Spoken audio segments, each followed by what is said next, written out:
Hey folks, welcome back to the channel. So not every purchase you make at an online thrift store is going to be a winner, and this is definitely one of those times when I did not pick a winner. This thing was cheap, but man, it is almost worthless. I don't even know what brand it is, and to be honest, I'm just going to kind of call it the unknown thrift store guitar. If you know what it is, maybe drop a comment in my video, but it's a real oddball. It's got a weird finish on it that somebody's obviously done a homemade job on. It's got a very strange headstock, kind of an explorer style headstock, but very blocky on the end, like someone cut the end of it off or something. It's missing all kinds of parts. It's got an interesting bound neck, which is kind of why I bought it, but I didn't realize it was missing a chunk of the binding out of the side. It's got a plywood body, so it's not really good quality. And I guess the other thing about it is it's short scale. Let's see what this thing is exactly.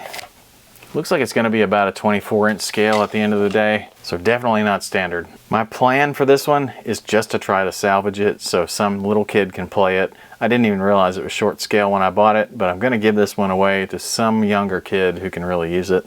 I don't think I'm going to bother fixing the binding issue because it's actually very well played in at this point. Someone played right around that and kind of worn the sides down. I'm going to fix up the electronics so it sounds okay. I'm going to redo the bridge, put some tuners on it because the tuners are missing, string it up, and cross my fingers. I'm going to try to do all of this with basically free parts. These are just a collection of parts that I picked up from other builds, and some of them are in good shape and some of them aren't, so we'll deal with those along the way. So let's get started.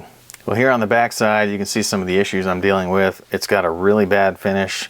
I don't know what this is. It's some kind of varnish, maybe lacquer, and it's not even hanging on that well in a lot of spots. You can see parts of the plywood coming through where it was sanded too far. It's actually sanded a little bit unevenly, so someone definitely removed the old finish on here by sanding. Let's dig into the control cavity here and see what we've got. Alright, well inside here I've got a set of mini pots. They're all 500K. Just a volume tone and a little tone cap and a jack. Not a lot going on in here. Very, very simple. Well, now that I've dug in a little further, I think I kind of know what parts I'm going to throw at this thing. Obviously, we need a pickup. We need a set of knobs. I'm not going to change the electronics. I'm going to add some saddles. I'm not changing the bridge because I did take off the back, and it's not even a standard block tremolo, so I think I might have trouble finding a tremolo that's this thin because the body's so thin. So we'll leave that alone. Probably leave the strap buttons alone. They actually look like pretty nice strap buttons. Tuners need to be added. So I've got a set of Squire sealed tuners that we're going to add. We got to make a modification to make those fit. Someone asked me recently what set of strings I prefer on a Squire Mini, which is roughly the same scale as this. And I mentioned that I had tried 13s before because I got a recommendation from someone that when your scale's really short and your string tension is kind of low, you want thicker strings. I really didn't like those 13s. I preferred 10s much better. In this case, I'm using 9s because that's what I have, and I'm really trying to not invest a lot of money in this guitar. So let's start out with the only thing I think I need to do that's actually a modification to the guitar itself, and that's the tuners. So this headstock has definitely seen better days. It's had about 20 different sets of tuners on it at some point, it looks like. There are just holes for days. All of them have been patched up as well as they could be, and I did a couple of these patches myself with some toothpicks. So at any rate, the tuners that I'm going to use are a set of Squire sealed tuners. These are their logo tuners. They come off of those Squire Strat Pack guitars. The only issue is that they don't actually fit into the holes for this. The ferrules fit on the front side, but the tuner body does not go all the way into the back here. I've done this on other project guitars before, but we're going to enlarge that hole. A lot of people do this with a reamer. I don't have a reamer, so I'm just going to use a drill bit. And to keep the drill bit from going all the way through and changing the size of the hole in the front, I'm going to clamp a block of wood to the face of the headstock, then we'll drill, and the block of wood will stop the drill bit from going all the way through this piece.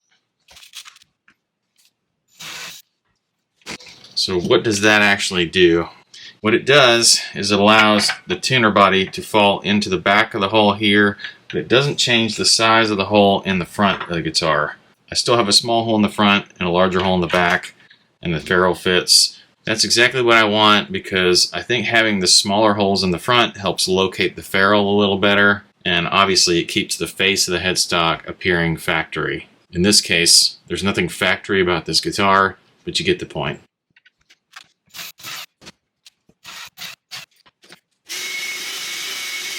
So moving on, once those holes are drilled, you drop the tuners in place, and I always tighten up the ferrule nut on the front of each tuner, get them all lined up, tighten that up so that they don't move around. Then you're ready for drilling. Now to line up these tuners, you basically put a straight edge up against the back here, and you get them in line as best you can. In this case, the holes in this neck are not exactly drilled perfectly, so there is a little bit of waviness, but just kind of line your buttons all up the same way. Get the gaps about as equal as you can, line up the tops, make sure none of them look like they're pointed in a different direction, and that's pretty good, at least for this guitar. I'm going to pre-drill some pilot holes for the screws in the back here, then we'll install the screws.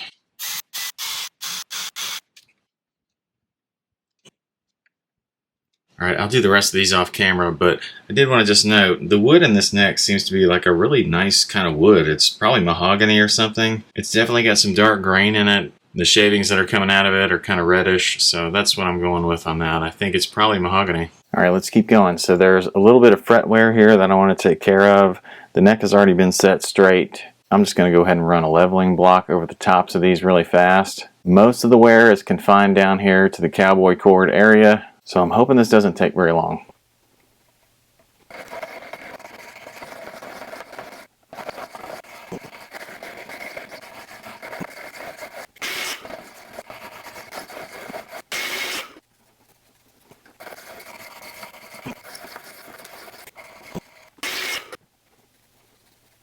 Alright, well, definitely not a perfect job. These frets are all over the place, but it's going to be good enough for whatever kid receives this guitar. And now I'm just going to run a crowning file over the frets just to bring them back to round. Alright, moving on, we're going to clean the fretboard. On a cheap guitar, I use cheap oil, so this is just Old English.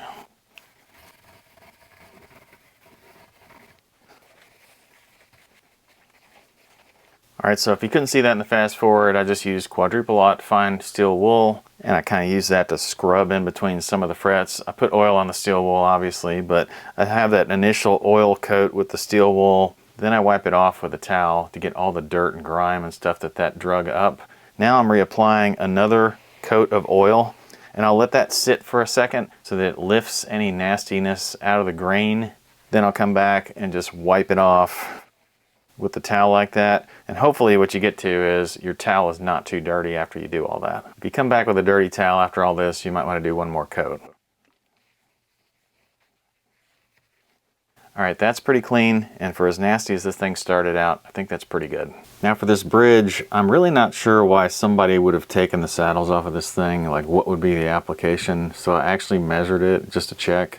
And it's about a 2-inch string spacing, which is a little bit disheartening because it's kind of small. I'm thinking that's why the saddles may have gotten taken. Maybe they were kind of nice saddles, I doubt it, but at any rate, I've got some old Squire saddles that I'm going to try to install, and hopefully they're close enough. If not, we might have to grind down some saddles.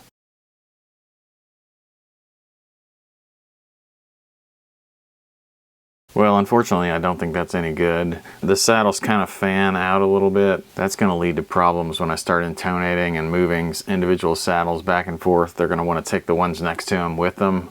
So I think I'm going to have to take these back off. I'll sand down the sides a little bit, and then we'll try them again.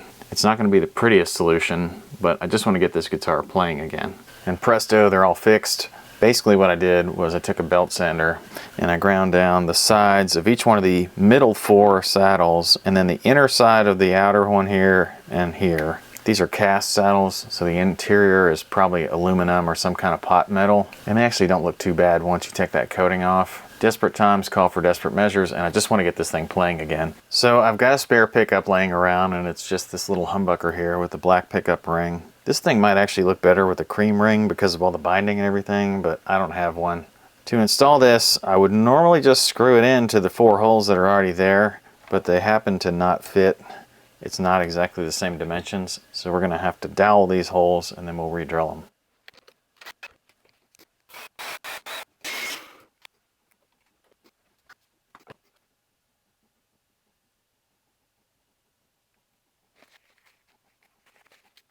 Alright, I'll let those dry, score them, snap them, and then we'll re-drill. All right, we've scored and snapped, so let's go ahead and put the humbucker in place.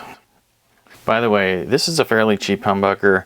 It's one that really had the wires cut off almost right to the base, so I replaced the wires with this Gibson style braided cable. This thing was a 2-wire humbucker to begin with, so that was a real easy process, and probably one that I'll cover in a quick tip at some point. Now I'm using a slanted ring, so the orientation does matter. I want the slant going toward the neck. I wish the ring was a little bit bigger because it would hide a little bit more of this hole, but I'm going to push it as far back in the hole as I can. This is not a precision job, so I'm just going to wing it on this one. All right, well, I've got one in place. That looks pretty good, so I'll drill the other 3. Okay, I've completed the wiring. It was just a matter of connecting the ground and the signal wire to the volume pot from the pickup. I'll put out a picture for you so you can get a closer up view of how everything is oriented in here, but it's just the most basic setup you can do besides just a pickup and a volume pot. All right, and while I was waiting on some of that stuff to dry earlier, I did go ahead and move the upper strap button to the horn. It was on the back of the neck, and I just really hate that location. Sometimes you have to do that, but when there's a horn, I figure, you know, you might as well use it. And there's no value in this guitar, so I'm not worried about extra screw holes.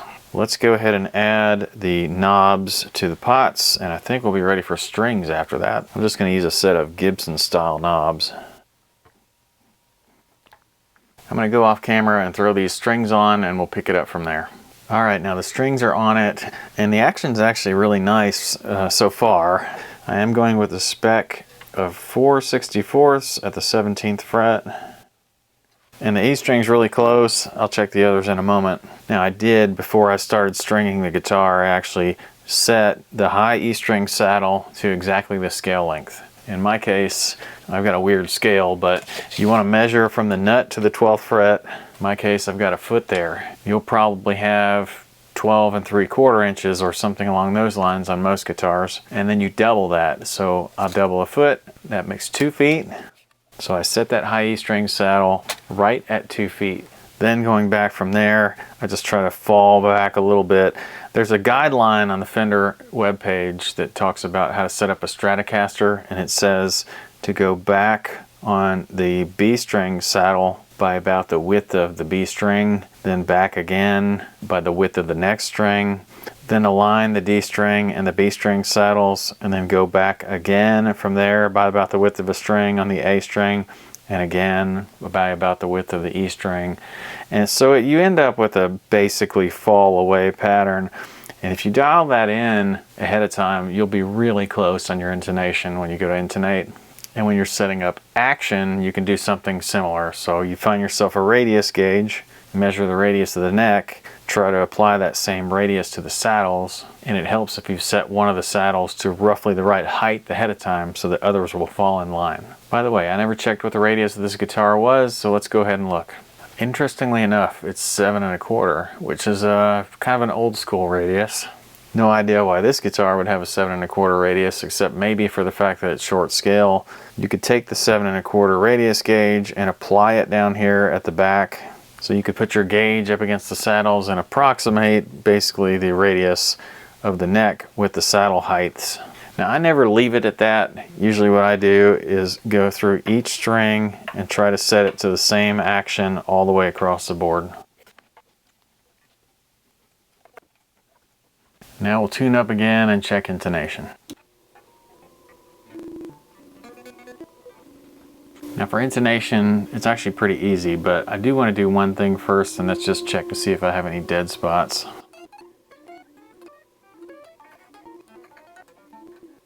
Alright, well all that means, since that was successful, it means the fret leveling job that I did was pretty good, and it also means that my action is not too low. Now intonation wise, I'll just start with this string here, this high E. Tune your 12th fret harmonic, and then play your fretted note. In my case, the fretted note is just a little flat, so I'm going to let out the saddle just a little bit. Alright, so that's got it. And then you'll want to do the same thing on all the other strings. The B is actually good. And you'll do the same thing on every string going all the way down. If your fretted note is lower than the harmonic, then you want to let the saddle out or closer to the nut, so you'll be loosening this screw here on a Stratocaster type guitar. If the fretted note is sharper or higher than the harmonic, you want to tighten that screw or move the saddle back. Some guitars, the intonation screws are in front of the bridge, and you'll do the opposite on those. Now what I think I'll do with this thing, because it's really only good enough for just a kind of a kid's guitar, is I'll bundle it with a really inexpensive amp and an inexpensive cable and maybe even a strap and put it together as a package. So let me dig around and see what I've got. Well, I managed to dig up a couple of things. I've got this old Randy Jackson amplifier. It's like a 15 watter. And I've got this pretty nice Levy's strap that's really the only strap I have on hand, but it'll be more than good enough for a kiddo. And I also dug up a cheap little cable, and this thing will make some noise.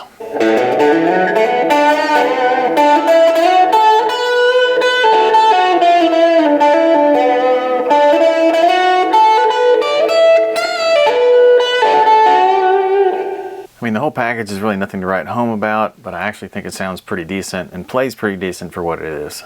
Well, thanks for hanging out while I've tried to salvage this, what otherwise would be kind of a disastrous purchase for me, but I'm thankful that I'm able to give it some new life and get it into the hands of somebody who will enjoy it. I think this just kind of goes to show how you can turn a mistake into a lesson and a benefit for somebody else, so hopefully you've enjoyed it. At any rate, thanks for hanging out with me through the episode. I'll post some links in my description to some stuff on Amazon that's relevant to the episode. Thanks for checking out those links because it does help out the channel. I appreciate all the likes and the comments. Thanks to you subscribers, and I'll see you guys next time.